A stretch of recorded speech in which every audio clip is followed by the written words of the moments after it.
ဒါကတော့မဲဆောင်းမြို့ရင်းရပဲမှာယူတဲ့ customer တယောက်ရဲ့ desktop လေးကို delivery free နဲ့တွားရောက်တက်ဆင်ပေးထားတာပဲဖြစ်ပါတယ်။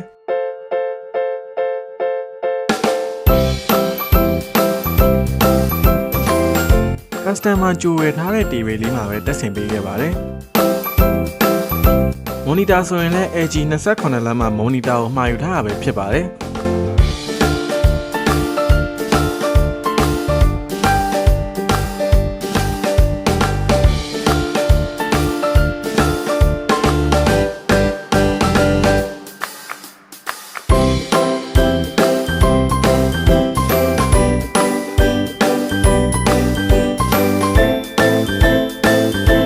Panda desktop speaker လည်းပါဝင်ပါတယ်။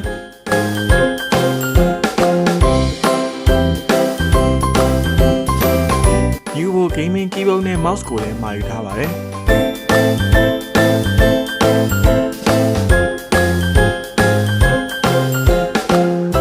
တသက်ရဲ့လေးနဲ့ကြည့်လို့ကောင်းအောင်တေချာလေးတက်ဆင်ပေးခဲ့ပါတယ်။